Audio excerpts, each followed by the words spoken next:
좋아요, 구독. 네, 이어서 오늘의 승부주 확인해 보겠습니다. 두 분께서는 어떤 종목 골라주셨을지 화면을 통해서 확인해 보도록 하겠습니다.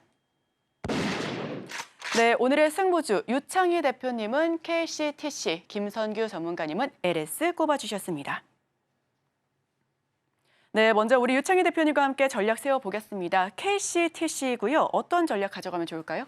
네, 오늘 이제 저는 해운주를 말씀드리면서 해운주를 말씀드리기보다는 이제 그 안에서 물류를 관리하는 기업을 좀 더 관심 있게 볼 필요가 있지 않을까 생각을 좀 하고 있습니다. 그래서 KCTC를 가지고 나왔고요. KCTC는 1973년도에 설립된 종합 물류 서비스 기업이라고 보시면 되실 거예요. 그래서 컨테이너 터미널 운영을 통해서 수출입, 항만, 하역이라든지 컨테이너 내륙 운송, 뭐 국제 복합 운송 등 일괄 수송 체계를 확보해 놓은 기업이라고 보시면 됩니다. 그리고 이제 또 다른 사업은 이제 벌크 하역이라든지 중량물 운송을 통해서 육상 운송, 항만 하역, 뭐 해상 운송을 연계해서 운송 서비스도 하고 있고요. 그리고 이제 생산자와 판매자의 물류를 전문적으로 처리하는 TPL 사업도 좀 사업 서비스도 제공을 좀 하고 있습니다. 특히 이제 주목할 것은 부산항 신항 컨테이너 터미널 국내 최초 수직 자동화를 도입을 해서 5만 톤급 4선석 규모로 연간 260만 TU급 이상의 컨테이너 처리 능력을 보유하고 있다라고 평가를 하고 있는데, 그러면 이게 이제 우리가 쉽게 말하면 컨테이너 배로 치면은 한 180대 정도를 처리할 수 있는 정도의 규모라고 보시면 될 것 같아요. 그리고 이제 베트남이나 중국, 태국, 인도네시아에 진출을 해가지고 동남아시아라든지 중국 지역 글로벌 네트워크를 구축하고 있는데, 왜 이제 이 그 컨테이너 업체 그 H&M이라든지 뭐 페노션이라 이런 기업을 말씀드리는 게 아니라 그 물류를 처리할 수 있는 기업을 말씀드렸냐면, 지금 아까 말씀드린 것처럼 지금 배가 필요한 건 맞죠. 배로 옮기는 게 우선순위이지만 중요한 거는 컨테이너를 배에 빨리 싣고 또 배에 빨리 내려야지 이 물류 적체 현상이 해소가 되는 부분들이거든요. 근데 이게 해소가 안 된다라면 아무래도 선사 입장에서는 더 많은 비용을 들이더라도 빨리빨리 이걸 처리하기를 원한다라는 것이죠. 그래서 이 해운 운임이 높아지는 이유는 단순하게 우리나라에서 미국으로 옮기는 거에 어떤 비용이 늘어나는 것, 그 비용 자체에는 이미 이 안에서의 항만에서의 물류를 처리하는 비용까지 다 포함되어 있다고 보시면 될 것 같습니다. 그래서 아마 컨테이너당 처리할 비용 자체가 수수료가 더 높아질 부분들이 있다 생각을 좀 하고 있고요.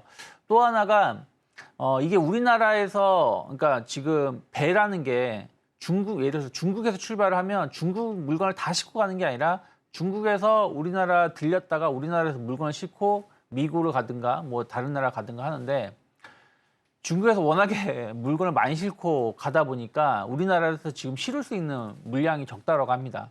그래서 이러한 것을 전체적으로 체계적으로 관리할 수 있는 기업이 중요하다는 것이죠. 그래서 KCTC 같은 경우는 베트남, 중국, 태국, 인도네시아 쪽에 진출해 있기 때문에 어느 쪽에 배가 물량이 좀 있다 없다 뭐 이런 부분들까지도 통솔이 가능하기 때문에 그런 것들도 어떻게 보면 선사 입장에서는 매력적으로 다가올 수 있다는 것이죠. 그래서 최근에 보면은 동방이라는 기업이 좀 비슷한 사업을 하면서 주가가 상당히 강한 흐름을 좀 보여주면서 지난 1월 달 러시아 이스라엘 이슈가 발생했을 때 주가를 돌파시키면서 상승세를 보여주고 있고, KCTC 같은 경우는 아직 그 자리가 돌파가 안 됐습니다. 그래서 기술적으로 본다라면 최근에 6월 한 달 동안 본다라면 사실은 4,600원을 중심으로 해서 거의 횡보세를 보여주고 있는 것이기 때문에 충분히 이슈만 나온다라면 고점 돌파에 대한 어떤 기대감들, 그러니까 지난주 목요일에 한번 급등했다가 윗꼬리가 길게 나왔지만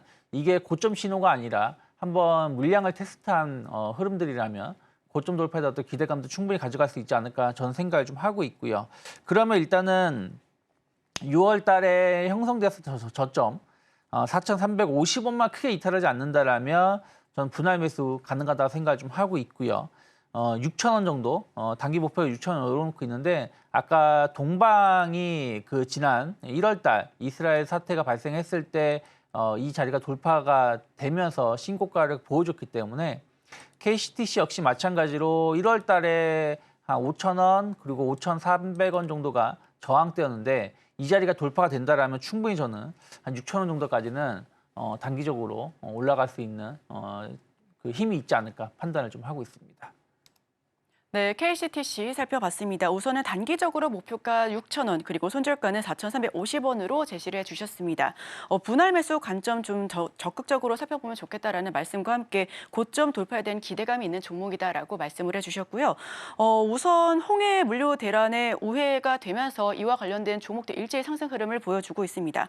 추가적으로 물류센터 추가 준공을 통한 인프라 확보 그리고 베트남과 인도네시아 등 현지 해외 법인 설립을 하면서 컨테이너 부지 매입으로 신규 사업을 추진하고 있다는 점도 매력적으로 보여지는데요. 체계적인 통제와 통솔이 가능하다라는 점도 부각되고 있습니다. 자, 그럼 이어서 두 번째 종목이죠. 김선규 전문가님의 LS 전략 함께 짜보겠습니다. 네, LS 모두 다 알고 계시는 그 그룹주로 보시면 됩니다. LG 계열이었는데 지금 이제 분리되어서 나왔죠. 그렇게 해서 지금 보면 LS 전선부터 해가지고서 가온전선이라든가 그 다음에 여러 가지 회사들, 특히 전력설비라든가 전선, 2차 전지, 그 다음에 또 천연가스까지 여러 가지 사업을 하고 있는 이 지주사의 개념으로 보시면 되겠습니다. 현재 LS 일렉트릭이나 에코에너지, 그 다음에 LS 전선, 가온전선 같은 이런 여러 전선, 그 다음에 전력설비 관련된 회사들을 상당히 가지고 있고, 특히나 그 며칠 전, 즉 지난주에 나온 걸로는 그 해상풍력 발전을 지금 덴마크에서 하고 있는데 세계 최초로 하고 있는 이 인공섬에다가 대략 2,800억 원어치의 해 파워 케이블, 즉 그 고전압의 직류 HVDC 파워 케이블을 드디어 공급을 하기로 했다라는 이 뉴스가 나왔습니다. 그렇기 때문에 2차 전지 소재라든가 여러 가지 그 모멘텀들이 지금 계속 있기 때문에 이런 부분으로 봤을 때는 LS 요 지주사 종목을 잘 지켜보실 필요가 있겠고, 특히나 최근 들어 가지고 전력 설비와 그 다음에 이 그 전선 관련해서는 동전광이라 그러죠.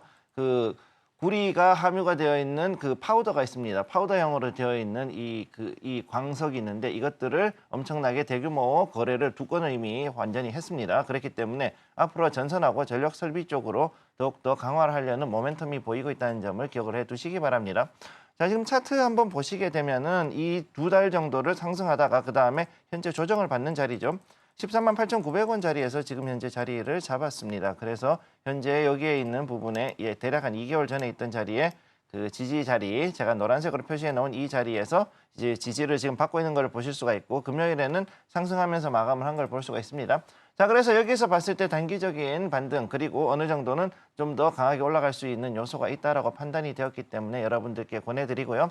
여기서 일단은 조금은 단기적인 관점으로 봅니다. 그래서 15만 7천 원 라인을 일단은 먼저 단기적인 목표가로 우선 잡아드리고, 만약에 여기서 더 올라갔다 그럴 땐 조금 더 올려가지고서 잡으셔도 됩니다. 그래서 16만 8천 원까지는 2차 목표가를 잡을 수 있다는 것을 기억을 해두시고요. 단 여기서 빠졌다 그러면 조금 더 빠질 수 있는 자리라는 걸 기억을 해두시기 바랍니다. 현재 여기에 60일선을 기점으로 해가지고서 이평선 지지를 바꿔서 올라간 자리였기 때문에 여기에서 강하게 올라가면은 충분히 16만 8천 원 이상 올라갈 수 있지만, 만약 여기가 무너졌다 그러면은 어렵죠. 그래서 13만 8천 원 자리를 손절가 라인으로 지정을 해드리고요. 만약 여기에서 무너졌다 그러면 60일 라인이 무너지기 때문에 훨씬 더 강하게 빠질 수 있다는 점을 기억을 해 두시면 되겠습니다. 좋아요, 구독!